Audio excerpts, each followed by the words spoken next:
Sama kayak para sahabat dulu dalam perjalanan umroh. Pengen umroh, ternyata udah sampai di perbatasan kota Mekah, gak boleh masuk, disuruh pulang lagi ke Madinah. Itu kan diceritain dalam surat Al-Fatihah tentang perjalanan umroh yang berakhir dengan malah perjanjian Hudaybiyah. Niatnya pengen umroh, tapi endingnya perjanjian. Yang isi perjanjiannya, poin-poinnya kayaknya ngerugiin umat Islam banget. Tapi kan Allah punya rencana, dan rencana Allah pasti yang terbaik daripada rencana kita. Masalahnya gimana kita bisa ridho, bisa rela kalau kondisi itu terjadi dalam hidup kita. Kita sih yakin, ini adalah qadarullah, keinginan Allah. Tapi bikin kita yakin itu jadi berbuah, yakin itu kan kayak pohon ya. Iman itu adalah pohon. Gimana biar pohon ini berbuah? Salah satu buahnya itu adalah sifat ridho, sifat nerima. Sehingga dengan sifat ridho itu akhirnya kita punya kebaikan. Kebaikannya jadi bisa survive, tenang hadapi masalah, sabar dan seterusnya. Nah, gimana caranya? Setelah kita dapat sesuatu, kita yakin kepada Allah, terus jadi ridho. Nah, ini belajar matematikanya Allah Subhanahu wa Ta'ala. Dan itulah yang terjadi dalam perjanjian Hudaybiyah. Terjadi kepada Siti Maryam yang tadi dibacain suratnya. Maryam gak pengen punya anak tanpa suami. Kalaupun harus punya anak, nikah dulu. Tapi Allah punya rencana lain. Rencana manusia punya anak setelah nikah. Lagian Maryam lagi belum siap menikah nih. Belum ada cowok yang pantas buat Maryam. Justru karena itulah Allah beri dia anak tanpa laki-laki, tanpa suami. Kenapa? Gak ada suami yang pantas buat Maryam.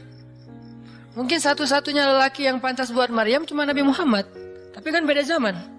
Masa Maryam harus nunggu Nabi Muhammad 300 tahun lagi kan ya? Nah, ternyata karena gak ada yang pantas buat dia, akhirnya dia punya anak tanpa harus melalui seorang suami.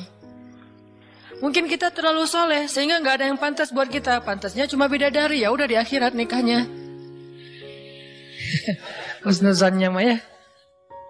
Mungkin di atas nih gak ada yang pantas jadi imamnya. Soalnya terlalu solehah. Jadi imam juga kayak ragu gitu. Aduh, ngimamin dia, hafalannya udah luar biasa, bacaannya lebih bagus, guru tahsin lah gitu. Saya baru belajar pratahsin. Masa mau jadi imam seorang cewek yang guru tahsin? Karena dia terlalu keren, akhirnya nggak ada yang pantas buat dia nih. Maryam kayak gitu banget. Karena terlalu keren, terlalu soleh, sampai ulama aja ragu, Maryam ini nabi atau bukan gitu. Sehingga ada dua pendapat ulama, sebagian bilang Maryam bukan nabi, orang soleh. Tapi ada ulama yang bilang Maryam itu emang nabi, satu-satunya nabi dari cewek. Satu dari 4 perempuan yang sempurna. Dan di antara 4 itu kayaknya menurut sebagian ulama Maryam nomor 1 tuh. Walaupun secara usia Asia, Maryam, Khadijah, Fatimah. Tapi Maryam itu paling keren lah. Tiba-tiba hamil, datang cowok keren, baju putih, jubah putih, auranya tuh luar biasa. Pokoknya cowok paling keren aja. Sampai Maryam kaget dan berta'awuz. Inni a'udzu birrahmani minka in kunta taqiyya. Aku berlindung kepada Allah dari kamu. Ketemu cowok keren malah berlindung, bukan bersyukur. Coba. Duh, keren banget ya. Astagfirullah, auzubillah, gitu kan ya. Nih Maryam nih. Duh, ceweknya keren banget. Udah lama ngelihat baru auzubillah, enggak. Dari awal auzubillah. Kenapa? Ada pasangan di sebelah gitu. Ada istrinya. Nah, Maryam langsung ta'awuz, inni a'udzu birrahman minka in kunta taqiyya. Kata Jibril, cowok keren itu ternyata namanya Gabriel. Kata Gabriel, innama ana rasulu rabbik liahaba laki ghulaman zakiyya. Jangan takut Maryam, aku itu utusan Tuhanmu. Artinya malaikat yang pengen ngasih kamu anak yang sangat suci. Kata Maryam, anna yakunu li ghulam, gimana saya akan punya anak? Walam yamsasni basyarun. Gak ada seorang laki-laki pun yang pernah nyentuh saya, nyentuh aja gak pernah. Walam aku baghiyya, dan saya juga tidak pernah merendahkan diri depan laki-laki, artinya berbuat dosa. Anna yakunu li ghulam, gimana caranya saya punya anak? Kata Jibril, kadzaliki qala rabbuki huwa alayya hayyin. Itu udah kehendak Allah. Dan itu hayyin, mudah banget buat Allah Subhanahu wa taala. Sepele banget lah buat Allah. Fahamalat, tiba-tiba Maryam hamil. Fantabatat bihi makanan qasiyya. Karena Maryam malu ketahuan hamilnya, akhirnya Maryam pun pergi ke suatu tempat yang terpencil, qasiyya, Aqsa. Aqsa itu artinya tempat yang jauh. Masjidil Aqsa disebut Al-Aqsa karena dia jauh dari Masjidil Haram. Kalau Madinah kan dekat. Masjid yang paling mulia kan ada 3 itu ya, Mekah, Madinah, Palestina. Nah, dia disebut Aqsa karena tempatnya jauh. Makanan qasiyya, tempat yang sangat jauh, terpencil, nggak ada siapa-siapa.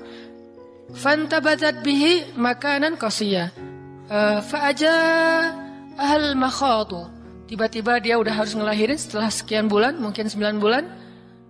Qalat, dia bersandar di sebuah pohon, kemudian dia berkata, ya laitani mittu qabla hadza wa kuntu nasyam mansiya. Dia